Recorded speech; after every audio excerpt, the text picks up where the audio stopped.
Imagine que tu sois en train de nager dans un océan salé sous la surface glacée d'une lune. Autour de toi, des évents géothermiques fournissent l'énergie nécessaire à la survie des microbes.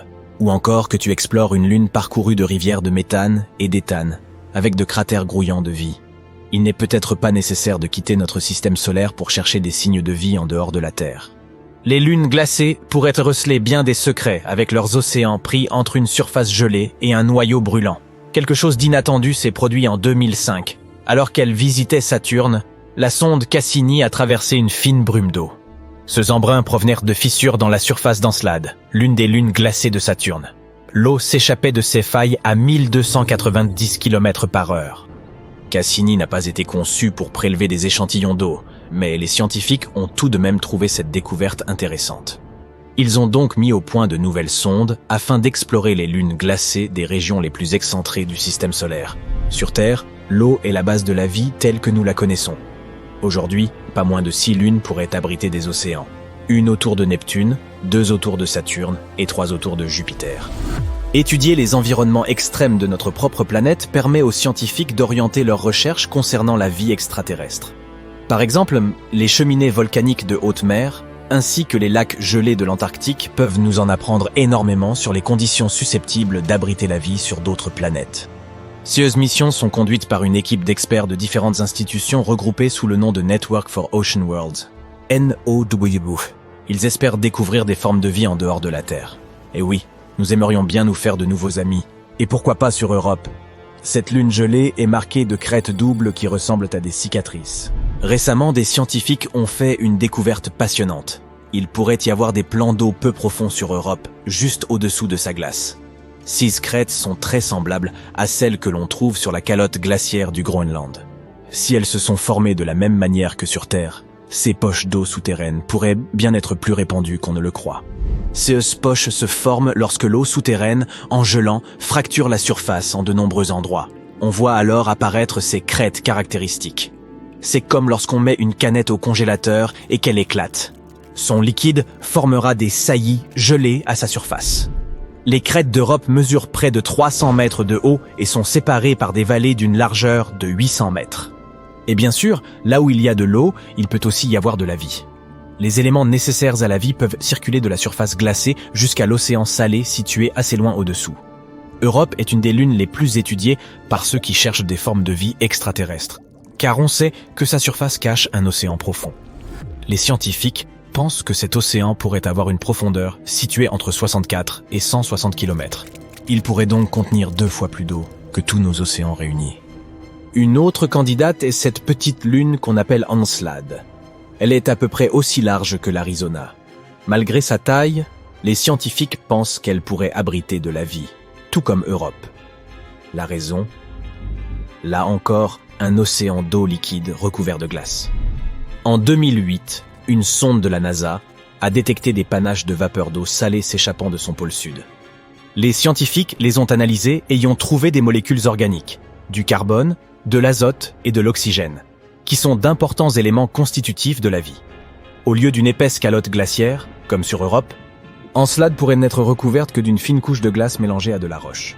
Les panaches sont très rapides, ce qui indique qu'ils pourraient en effet provenir d'un océan liquide. Les chercheurs pensent qu'il existe sur Encelade un processus permanent au cours duquel de la vapeur d'eau s'élève de la surface, puis retombe, et se transforme à nouveau en eau liquide. Ce phénomène se produit depuis des centaines de milliers d'années. Ce mouvement contribuerait à distribuer les molécules organiques que les scientifiques estiment nécessaires à l'existence de la vie. Il est donc possible que de minuscules êtres vivants rampent quelque part sur Encelade. La Terre est un endroit extraordinaire, et de nombreux facteurs la rendent propice à la vie telle que nous la connaissons. Mais nous ne pouvons pas, dans notre recherche de formes de vie au-delà de notre planète, supposer que nous rencontrerons partout exactement ces mêmes facteurs.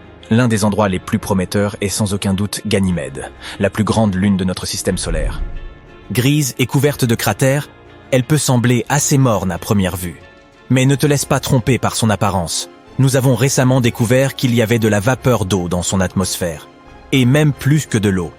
Nombreuses sont les caractéristiques qui font de la Terre un endroit parfait pour le développement de la vie. Nous avons un champ magnétique qui nous protège des radiations et une grosse lune qui crée nos marées et contribue à mélanger nos océans. Nos océans d'eau liquide sont profonds et nos masses terrestres présentent différentes altitudes, créant une variété d'environnements. Ganymède possède également certaines de ces caractéristiques. Par exemple, un champ magnétique. Et puis, il s'agit de la plus grosse lune de Jupiter. Ce qui signifie qu'il est également probable qu'il y ait des forces de marée. Ganymède est en rotation synchrone avec Jupiter, ce qui signifie qu'elle présente toujours la même face à la géante gazeuse. Malgré sa proximité, elle parvient à tourner autour de son axe tous les 7 jours. Un champ magnétique et de fortes marées pourraient contribuer à la création et au maintien d'un océan d'eau liquide sous la surface glacée de cette lune. Et il se pourrait bien qu'un jour, on y découvre quelque chose d'étonnant, qu'elle abrite des formes de vie. Voici maintenant Io, la 3e plus grande lune de Jupiter. Un endroit très particulier. Il s'agit du corps céleste le plus volcanique de notre système solaire. En effet, plus de 400 volcans actifs rejettent des gaz et d'autres substances à sa surface. Cela a créé une atmosphère gazeuse, principalement composée de dioxyde de soufre et d'un peu d'oxygène. Les volcans rendent certaines parties de cette lune très chaudes, jusqu'à 1650 degrés Celsius. D'autres zones sont extrêmement froides, proches des moins 130 degrés Celsius. La vie pourrait difficilement se développer dans des conditions pareilles. En outre, Io ne dispose ni d'eau ni d'éléments organiques et elle orbite à l'intérieur d'un anneau de radiation très nocive. Mais on pense qu'il y a peut-être eu de la vie sur Io il y a longtemps, peut-être sous une forme dont nous n'avons pas idée. Il se pourrait même qu'elle existe encore, profondément enfoncée sous la surface. Des simulations ont suggéré qu'il y avait beaucoup d'eau sur Io au début de son existence. Ce qui, combiné à la chaleur, aurait pu favoriser le développement de la vie. Mais tout aurait été détruit par les radiations après seulement 10 millions d'années. Donc, s'il y a de la vie sur Io, elle est probablement sous terre, à l'abri de tout ce rayonnement. Comme dans les films post-apocalyptiques, où les gens bâtissent des villes entières sous la surface. Pour le vérifier, il faudrait que nous envoyions une sonde.